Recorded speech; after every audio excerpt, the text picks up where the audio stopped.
Hello, I'm Nurse Ratchet. I work at a mental institution and I work in psychology. I didn't go to college. I don't have a PhD, but I, uh, I'm really good with patients. I do a lot of good work for a lot of different people. Um, I got my job by going down the street and I just talked to my guy and he got me a job in psychology, which is what I really like because I read about it online one time. And so I have three new clients today. Holden, some other dude, I didn't read his name yet. He's still in the paperwork, and this piece of shit. Go. Hello, this is Nurse Ratchet again. Our first client of the day is here. Sir, can you please tell us your name? My name is Heathcliff, ma'am. Can you tell me why you're here?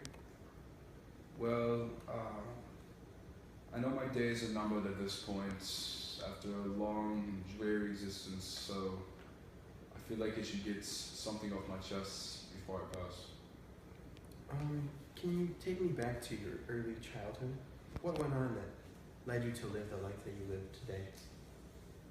I was adopted by a man of Hindley Earnshaw, a wealthy man who lived where I reside currently in Wuthering Heights, and I was ill received by his family and staff that he supported. Did you have any relationships early on in life? Well, the maid, Nellie, and the brother hated me most ferociously. However, I made a strong connection with Catherine, and through the years, the relationship I had between Nellie fluctuated. However, the brother we did not get along at all. Who was Catherine? Who was this Catherine you're talking about? Catherine was what I would say the love of my life, and well, quite frankly, the reason for my existence and motive for what I do. How did you meet Catherine again? She was the daughter of Heinley, so she was in the family that I was adopted into upon arriving in Wuthering Heights. So you were in love with your sister? Well, yes, I was in love with my sister. Very interesting. Can you explain the events that took place later on in your life? Well, I overheard a certain conversation between Catherine and Nellie, the maid. I heard that Catherine said she would never marry me despite some of the feelings. How So did this make you feel? I was pissed. What do you think I felt? Just wondering. I ran away. I acquired wealth, and I came back to lay my claim. But to my dismay, she was already betrothed to a man of Edgar Linton, a wealthy fellow that lived close to the moors. So can you explain for me what you thought your purpose in life was? My purpose was Catherine. That was my purpose all along, to get her back. Have you ever done anything wrong in your life? Any crimes committed? Often, the people around me call me the devil. The devil, an imp, a gypsy, the negative connotations that may bring along. However, I myself did as I pleased, which always came back to her. So, while you may have not done the nicest things or been the best person, I Would was you not a good person whatsoever. you know, would you say your ultimate outlook on life, though, was just to be with the woman you loved? You make it sound as if it's something that's supposed to be beautiful, but it's not quite like that. It was more of base need, desire that my existence was coupled with hers, and that we needed one another simply to live. It was not just for love or for happiness, it was for existence. But I sought her out. I don't know what else to say. You got any scotch or soda here? Oh, and I should say. How? What about a cigarette? No, this is just therapy. Beep. Can Continue. you tell me why you're here? I don't know. My parents sent me here from upstate New York. I went to Penty, got kicked out of a few schools. So you've had a rough life, you'd say. Yes. And your parents contacted me and told me about your overall cynical view on life. And can we look back on that? What is the first traumatic memory of your childhood? Well, my brother, he died when we were really young. He was the only really person I had in life. And I actually still have his mitt, and I write down some poems and stuff like that to keep him close to my heart. So, can you speak about your experience with your roommate a little bit? Could that have affected your view on college? Yeah, I had this bastard stradlater living with me. Goddamn guy was handsome as hell. Always got every girl, even though I went throughout high school pretty much, even though I was a freshman, a virgin. But we just never had a good relationship. Actually, one time, before I left Penty for good, he asked me to write a paper on something. So I wrote about Allie's mitt, and he told me that it was just about a baseball glove, and he didn't understand why. So it just irritated me.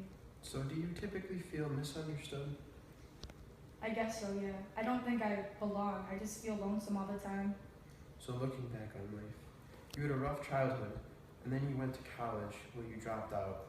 You're a frequent smoker, and you multiple times have attempted to drink underage. Is this all true? It might be, yeah. So you would say you don't have the best qualities in a human being, correct? Maybe not. Well, what do you feel your purpose is in life? I just think that people shouldn't go through life just to work and get that, go golf if they're out. Go golf. Oh. So, what are your aspirations going on in life? I don't know. I mean, all the Pensy, all those things wanted to do was, be that typical lawyer or doctor. I don't want any of that. I don't want to be one of those phony bastards that works and plays golf and drinks their martinis. I just want to save the kids and the innocents, and I just want them to live their lives free. Like, I don't want any of that nonsense. Because adulthood just leads to phoniness, and I don't want that. You don't want that for the children? No, I want to save the children from that. Like Phoebe. She's amazing. She's the best person I've ever met in my life. And I want to save her because she's the innocence that aspires me to want to become a better person. Well, thank you for your time. Yeah. Hello, my name is Nurse Ratchet. I will be interviewing a certain someone today that I have the past experience of dealing with before. Get it here. Oh, no way. I'm not talking to you, Nurse Ratchet. Give me another doctor. I don't want to deal with you anyway. What's your name, ma'am? Hello, I'm Dr. Williams. I'll be here to talk to you about your life. I understand you've had a tough one. I looked a little bit through your Yeah, records. let's just get this over with. I'm in here for your DUI, so Oh, that's okay. gotta talk about that a little bit. Go ahead. So let's hear your questions. Now, what do you got for me? Okay, let's start with the war. I understand you were in the war. Take it from there. I was in the war. So why are you here? I got another DUI and made me go to counseling for a little bit. Just trying to avoid more jail time. Yeah. Let's backtrack a little bit. How was your childhood? Childhood, it was alright. Grew up, parents fought a lot. Wasn't the best childhood, but I made things work out. I had a pretty good life up until my 30s, Got into gambling a little bit, but, I usually won a lot of money, so didn't go too terribly. Just had a pretty regular life. So why did you go to the war? Why did I go to the war? Well, you see, I had an altercation with a young girl, right? She was eyeballing me all night, so Took her back to my room. Turns out she was only 16. So then that just went downhill. And like any smart man, I don't want to go to jail for that. So I decided to plead insanity and pulling over the jury. So they sent me to the ward, and I thought that'd be better than, you know, having to dig holes in the dirt all day. Because I mean, stuff happens. So I'm not going to jail. I'd rather just take my time in an insanity ward and show them that I'm not insane, get back on the streets, get back to doing what I do. So yeah, that's why I went there. Walk me a little bit through the award. I understand you had a little rift between you and Miss Ratchet. Oh yeah, that nurse is one of the most evil ladies I've ever met. I initially went there, you know, I was just trying to get in there, get out as fast as I could, but I realized that she was trying to keep me there because she had her system going and she didn't want anybody else in there. So I ended up realizing all of the corruption that went on in there, and she was just awful to the inmates there. Because I was just trying to mess with her, and like we gamble for cigarettes, because I could trick them easily and blow their minds. But so I was always gambling with them. I was trying to get TVs in there so I could watch the World Series, and I realized that she was crazy, and she was completely like inhumanely treating these inmates. So I tried to liven it up a little bit. I took them on a bus, took them to a fishing party, and we ended up having some prostitutes, and it was crazy in there, man.